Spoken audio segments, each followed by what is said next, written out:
There's a villain in this story. There's a villain in this story. He ain't got no need for the glory.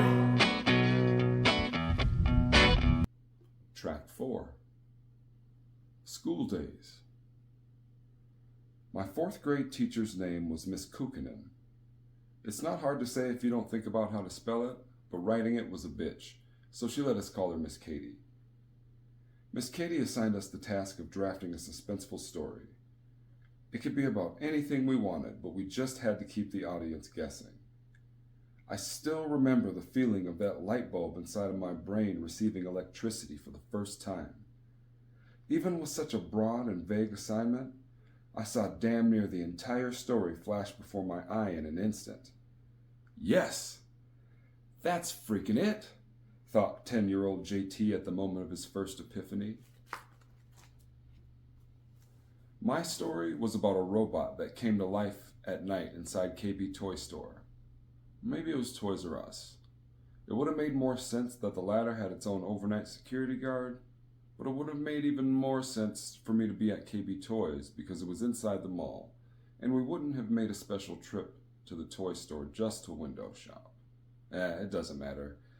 I wrote that almost 30 years ago. I'm sure it was terrible either way. The suspenseful aspect of my story was when the security guard and robot met one another and what happened next. I bet you're on the edge of your seat waiting to hear what happens next, aren't you? Well, I'm sorry to leave you hanging, but I ended that story with a big fat "to be continued" right before they wandered into the same aisle.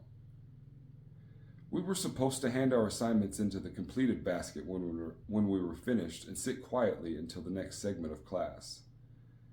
I busted my story out with quickness. I was so proud of what I'd written, I asked Miss Katie to read it silently while I watched her react to it. She played it up as a nail-biter. She told me it was so good she was going to let the lazy ending slide. This time. Works for me. All I wanted to hear was that I did a good job. Any non-validating words after the validators might as well have been white noise. My next project wasn't necessarily an assignment. We were having a class talent show, and I decided to write a skit. It took place in Africa, and it had 3 characters: an elephant, an ivory poacher, and another animal whose species escapes me, but it was the elephant's friend. In the end, the poacher explains that his wife will divorce him if he doesn't get her a pearl necklace, but he can't afford one any other way than to hunt elephants. The elephant explains why that sucks for him, and the poacher sees the error of his ways. The 2 actors I enlisted to read the skit with me tried to bail at showtime. They didn't read the script before signing on to the project, like that's my fault, and wouldn't have agreed to participate if they'd known the plot was going to be so lame. Leonard and Kyle sat there at their desks, shaking their heads and refusing to make eye contact with me as I stood in front of the room, waiting for them to join me. Well, Miss Katie may have forced them to participate, but she couldn't make them commit. Fucking actors. At least Miss Katie had my back. She'd only been teaching for a few years. She didn't have enough semesters under her belt to be too jaded to encourage childish joy. She even let us choose what names we wanted written on our name tags on the first day of school. Charles became Chuck that day, Rachel became Raquel, and I accepted the role of JT. My 5th grade teacher, Miss Anderson, on the other hand, had been around the block a few times. She knew attention-seeking behavior when she saw it and was sure to nip it in the bud immediately. I asked Miss Anderson to give my Halloween poem a quick read as she made her rounds about the computer lab. I expected her to read it silently and whisper a few notes to me, but she made a choice and read it aloud to the class, and again with these fucking actors. No commitment. When I write, "dress up to look sort of tough," it's supposed to be read in a voice that suggests I'm making fun of the idea of dressing up in costume while still participating in the act of dressing up to look sort of tough. I didn't ask for a voice that informs the audience that the author is garbage, but he doesn't realize it. I put the rest of my assignments directly in the basket for the rest of the year to avoid having them read aloud. We were getting a new girl in class soon, so we wrote her pen pal letters as a class to help her acclimate to the new situation. It felt like destiny. I was assuming a mid-year move meant divorce, so we had that in common. I'd been through it already, so I thought I could help her out or something. While I was so focused on my future girlfriend, I forgot to write my name at the top of the page. Miss Anderson began reading it aloud until someone claimed it. I knew it was mine right away, and with my distinctly terrible handwriting, I'm certain Mrs. Anderson knew it was mine right away as well. I raised my hand and expelled an awkward noise, but she must not have heard or seen me. By the time I made it to her desk at the front of the room, she'd already made it to the part where I informed Savannah that I could lift 40 pounds. I had no idea how much I could lift, or in what fashion of lifting I was even referring to. I didn't want to go too high or too low, so 40 seemed like a solid number for some reason. Mrs. Anderson didn't fuck around, but I don't bring her up to paint her as a bully. It's the formative memories of writing that I've been holding on to all these years, not a grudge against my 5th grade teacher. She wasn't even always in the wrong for singling me out. We were assigned a book report for each week of the 2nd semester.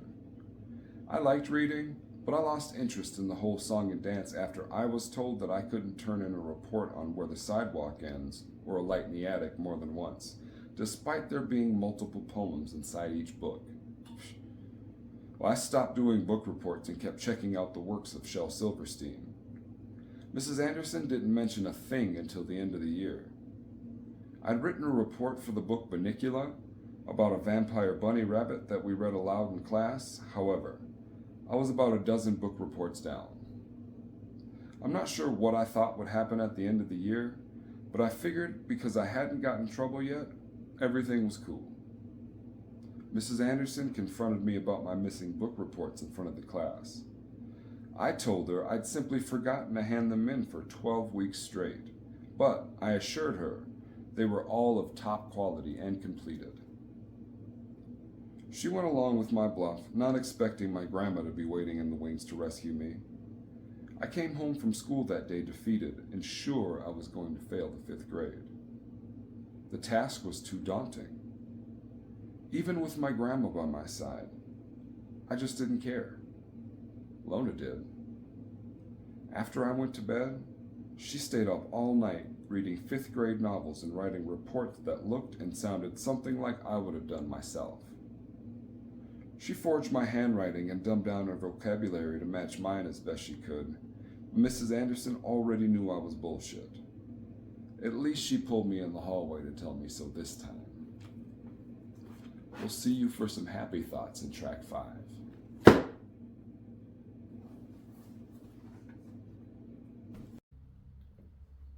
Thank you. Thank you for tuning in to Adult Storytime. You could have been anywhere else in the World Wide Web today, and you were here with me. I appreciate that.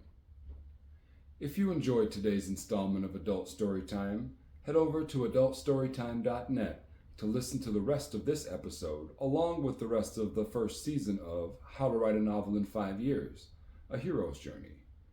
It's 5 episodes set to the smooth sounds of Adam Herman and the Slamming Doors.